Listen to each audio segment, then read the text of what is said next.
Kisah Sunan Muria adu sakti untuk mendapatkan si cantik Dewi Roroyono.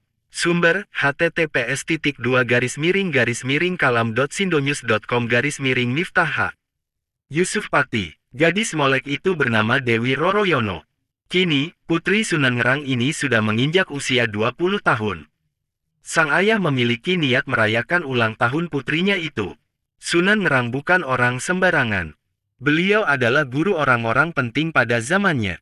Para muridnya antara lain Sunan Kudus, Sunan Muria, Adipati Pathakwarak, Kapa dan adiknya Gentiri. Kisah dan ajaran Wali Sangakarya Lawrence Rashidi menceritakan bahwa Sunan Ngerang adalah seorang ulama yang disegani masyarakat karena ketinggian ilmunya.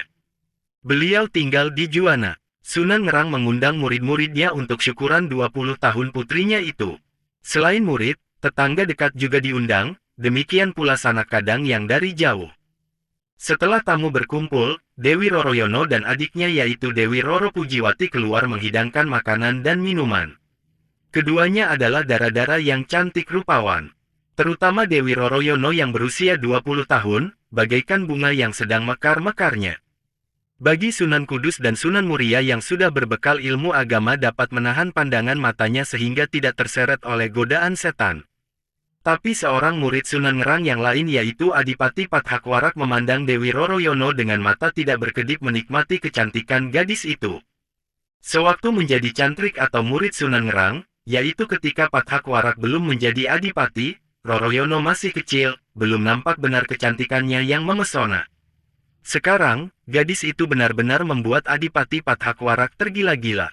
Sepasang matanya hampir melotot memandangi gadis itu terus-menerus.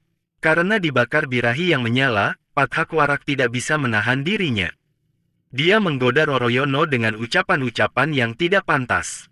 Lelaki mulai bertindak kurang ajar. Jelas saja Dewi Roroyono merasa malu sekali, lebih-lebih ketika lelaki itu berlaku kurang ajar dengan memegangi bagian-bagian tubuhnya yang tak pantas. Disentuh. Si gadis naik pitam, nampan berisi minuman yang dibawanya sengaja ditumpahkan ke pakaian sang adipati. Pathakwarak menyumpah-nyumpah. Ia naik pitam. Sementara para tamu menertawakan kekonyolannya itu. Hampir saja Dewi Roroyono ditamparnya kalau tidak ingat bahwa gadis itu adalah putri gurunya. Dewi Roroyono memilih lari masuk ke dalam kamarnya. Gadis itu menangis sejadi-jadinya karena dipermalukan oleh Pathakwarak. Malam hari tamu-tamu dari dekat sudah pulang ke tempatnya masing-masing. Tamu dari jauh terpaksa menginap di rumah Sunan Ngerang. Mereka yang menginap itu termasuk Pathakwarak dan Sunan Muria. Pathakwarak memiliki niat tak terpuji. Lelaki yang sudah dibakar nafsunya itu tak dapat memejamkan mata kendati malam telah larut. Pathakwarak kemudian bangkit dari tidurnya mengendap-endap ke kamar Dewi Roroyono. Gadis itu disirapnya sehingga tak sadarkan diri. Kemudian melalui genteng Pathakwarak melorot turun dan membawa lari gadis itu melalui jendela. Dewi Roroyono dibawa lari ke Mandalika, wilayah Keling, Jepara. Setelah Sunan Ngerang mengetahui bahwa putrinya diculik oleh Pathakwarak, maka beliau berikrar siapa saja yang berhasil membawa putrinya itu bila perempuan akan dijadikan saudara Dewi Roroyono. Bila lelaki akan dinikahkan dengannya. Tak ada yang menyatakan kesanggupannya. Karena semua orang telah maklum akan kehebatan dan kekejaman Pathakwarak. Hanya Sunan Muria yang bersedia memenuhi harapan Sunan Ngerang. Saya akan berusaha mengambil Diajeng Roroyono dari tangan Pathakwarak, ujar Sunan Muria menyatakan kesanggupannya. Maka berangkatlah Sunan Muria ke Keling. Hanya saja, di tengah perjalanan Sunan Muria bertemu dengan Kapa dan Gentiri, adik seperguruan yang lebih dahulu pulang sebelum acara syukuran berakhir. Mengapa Kakang tampak tergesa-gesa? Tanya Kapa, merasa heran melihat Sunan Muria berlari cepat menuju arah Keling. Kisah Sunan Muria adu sakti untuk mendapatkan si cantik Dewi Roroyono. Sumber, https://kalam.sindonews.com/miftah H. Yusuf Pati, gadis molek itu bernama Dewi Roroyono. Kini, putri Sunan Ngerang ini sudah menginjak usia 20 tahun. Sang ayah memiliki niat merayakan ulang tahun putrinya itu. Sunan Ngerang bukan orang sembarangan. Beliau adalah guru orang-orang penting pada zamannya.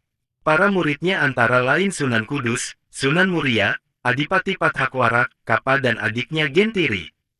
Kisah dan ajaran Wali Sangakarya Lawrence Rashidi menceritakan bahwa Sunan Ngerang adalah seorang ulama yang disegani masyarakat karena ketinggian ilmunya.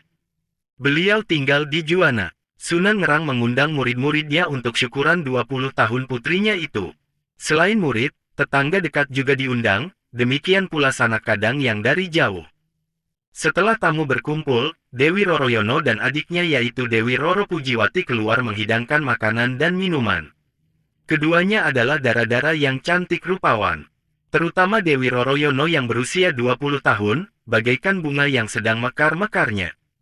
Bagi Sunan Kudus dan Sunan Muria yang sudah berbekal ilmu agama dapat menahan pandangan matanya sehingga tidak terseret oleh godaan setan. Tapi seorang murid Sunan Ngerang yang lain yaitu Adipati Pathakwarak memandang Dewi Roroyono dengan mata tidak berkedip menikmati kecantikan gadis itu. Sewaktu menjadi cantrik atau murid Sunan Ngerang, yaitu ketika Pathakwarak belum menjadi adipati, Roroyono masih kecil, belum nampak benar kecantikannya yang memesona. Sekarang, gadis itu benar-benar membuat Adipati Pathakwarak tergila-gila.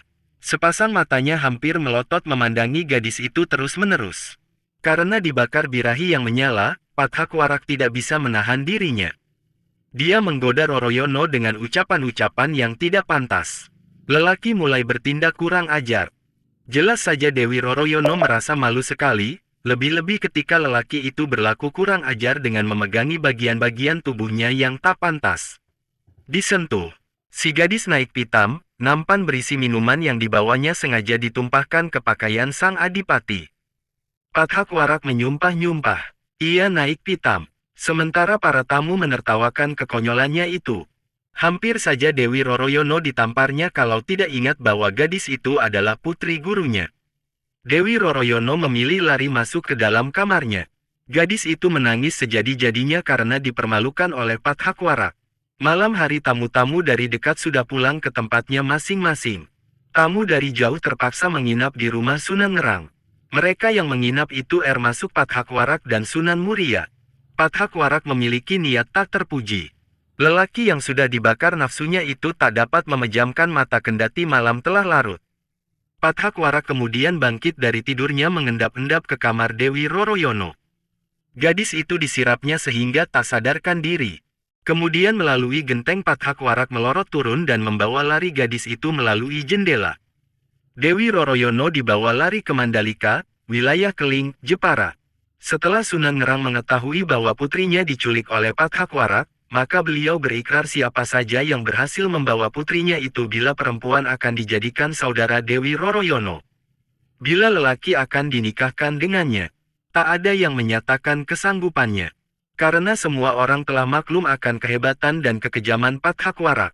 Hanya Sunan Muria yang bersedia memenuhi harapan Sunan Ngerang. Saya akan berusaha mengambil Diajeng Roroyono dari tangan Pathakwarak, ujar Sunan Muria menyatakan kesanggupannya. Maka berangkatlah Sunan Muria ke Keling. Hanya saja, di tengah perjalanan Sunan Muria bertemu dengan Kapa dan Gentiri, adik seperguruan yang lebih dahulu pulang sebelum acara syukuran berakhir. "Mengapa Kakang tampak tergesa-gesa?" tanya Kapa, merasa heran melihat Sunan Muria berlari cepat menuju arah Keling.